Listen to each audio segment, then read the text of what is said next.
Susan used to live here in the South End.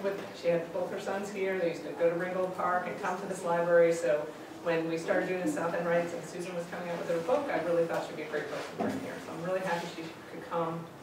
I've read her book. It's awesome. It's very lyrical and just beautifully written, and it's very funny. It will make you laugh. It will make you cry. It's a very good read, and I'm happy to introduce Susan here to read from her book. This is a book about moving to Beijing with my 2 young boys. They were 4 and 6 at the time, and my husband, who was a very fluent Mandarin speaker. So that was sort of my little ace in the hole for how Beijing was able to work for us from the start, because one of the big myths that I sort of debunk in this book is that there isn't a lot of English spoken on the Beijing streets, much as people tried to tell me that there was. So we all got busy really fast learning Mandarin. It's not the book I intended to write. I often say that I went to Beijing to write a book, but I wanted to write a travel log about moving to China with my 2 boys. And I wanted it to be that kind of, for anyone, has anyone read Anne Lamont's Operating Instructions? Yeah, love that book. Love that book.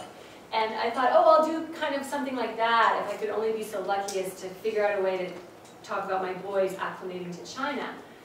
Instead, I ended up writing a book that's part cancer memoir, part travelogue. And so here's a little moment that sort of gives you a little taste. I'm trying to kind of get you to China and give you a little taste of the day-to-day life there. This one's called How Long Have You Lived Here? 2 uniformed police officers stopped me today outside Tower 5 and asked me if I had my registration papers and passport. I'm so used to the faux military look here now that at first I thought the officers were security guards. One of them carried a clipboard, but then I saw the word police stitched in black thread on their white shirts, and my heart began to beat just a little faster. For many reasons, it seems better to avoid the Chinese police while in China. The best one I can think of this week is reports of villagers who come to Beijing to protest the demolition of their family homes, but when they get to the police station, they're placed in jail. I told the officers my husband had taken the passports to the Chinese visa office to get the new long-term work permit, and could I possibly call him to see where the paperwork was? Both officers listened intently and then followed me inside the lobby. I got nervous then. I had no idea where the passports were. Tony had taken them a week ago, and the law in China is that you're meant to carry your passport with you at all times. But the passports are gold. No one moves around with them in Beijing because the chances of losing them on the streets are too high. How long have you lived here? The Chinese woman officer asked me while we waited for the elevator. She was not so friendly. She was a vehicle of the state with clear instructions, and I was sweating. If the officers followed me up to the apartment, there would be a problem, and a sinking feeling overcame me then. How do I say this? I felt culpable of sins, guilty of many trespasses against the Chinese state. Hadn't I written scathing emails to friends about the way you're not allowed to speak about the Tiananmen Square massacre here? I'm sure the police would read those once we were inside the apartment. And sophomoric rants on the cult of Mao and collective Chinese amnesia. The officers would read those too, and then what would they do with me? I knew the police were unpredictable. Sometimes foreigners got brought in, mostly Western journalists, for being in the wrong place with the wrong officer in a bad mood. I've lived here 4 months, I said slowly, and I tried to make my face look relaxed. 4 months? The woman officer repeated and cocked her head at me. 4. And then I cringed, because 4 is the unluckiest Chinese number. And what is the number of your apartment, the woman asked me next. 8C, I said clearly, glad I had finally memorized this. Ba-C. And the 2 officers paused and glanced at each other. The elevator bell rang and its doors opened to swallow us whole. I felt as if I were in one of those human interest stories I'd read in the state-run English daily newspaper. Naive foreigner who doesn't keep her visa straight and ends up in hot water. I moved to step into the elevator and I waited for the officers who knew how this would play out upstairs. But it might be complicated. It involved me trying to explain in my limited Chinese why I didn't have the papers or the passport or a copy of our resident permit or the original of Tony's work permit. In every scenario, I was at fault. And then for some reason, the male officer announced, "It's okay," to his partner and nodded at her. "Ba, si," he said loudly for emphasis. "Ba, si." And maybe it was because they trusted my face, but probably not. Maybe it was because living in an apartment numbered 8, China's luckiest number, means good luck will find you. But this seems to be how it happens every day inside China's quixotic system of rules. Maybe you're lucky, maybe you're not. And you must learn to live within this arbitrary system and temper your shilong, your urge to wish it was different.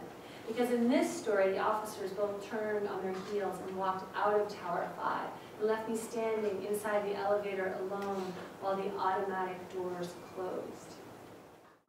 I'm in that waiting period because even if you want to have surgery tomorrow, you can, because a lot of people want to have surgery. So I've come to the States and then I've gone back and I've been told I have to wait to have a mastectomy here in Boston.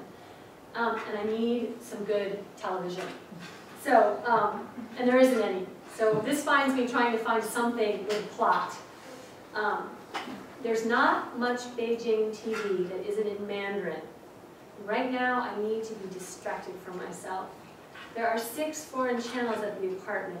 Not bad for a country with no international television just 10 years ago.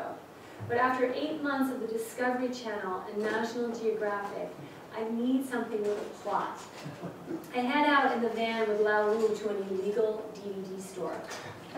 I get to a small, nondescript shopping plaza and there's a hand-drawn sign that says Tom Shop.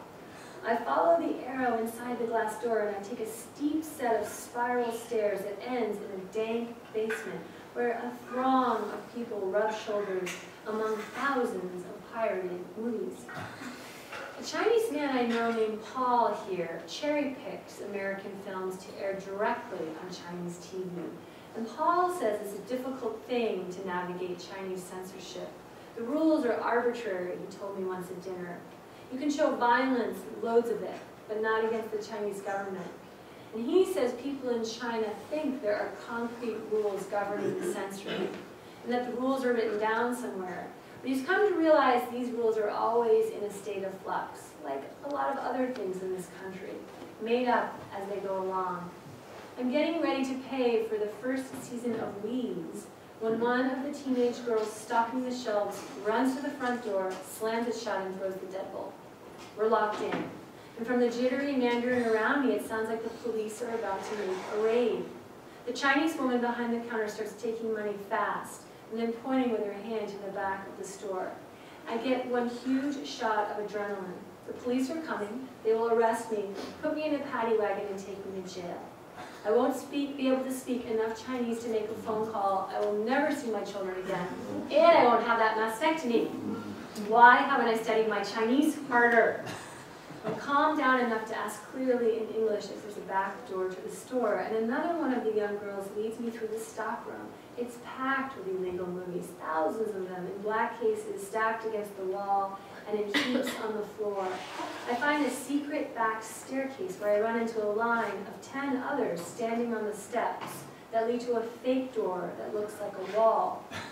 I can hear the girl at the top asking quietly in Mandarin for someone on the other side to open. I finally motion to her to bang on the door. What I do is raise my fist in the air and smile. And so she does, and slowly the wall begins to slide to the side, and we are led into an impressionist art gallery. And this little moment is called Tiger Leaping Gorge. Those are my 2 boys up ahead on the horses. Aiden is riding the brown one named Huami. Thorn straddles the paler one, Haley.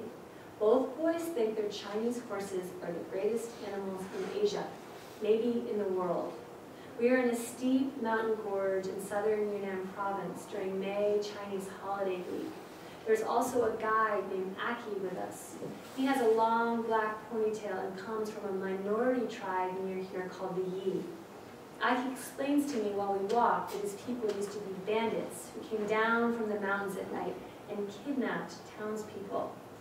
The land here is a spectacular shade of bright green with terraced cornfields and rice paddies.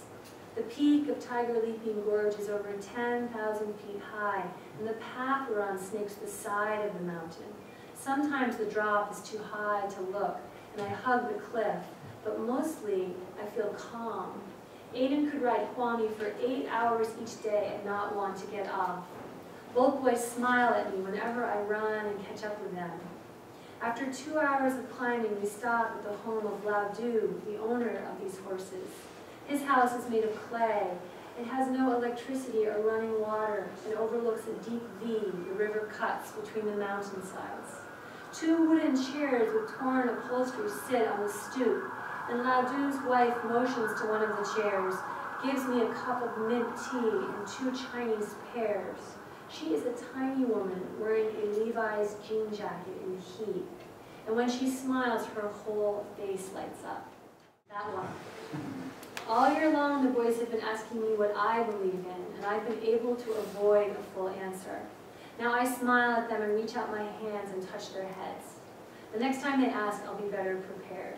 I'll say that I believe in language, and Thorne will probably say that language is not a god, and that words can't be my religion.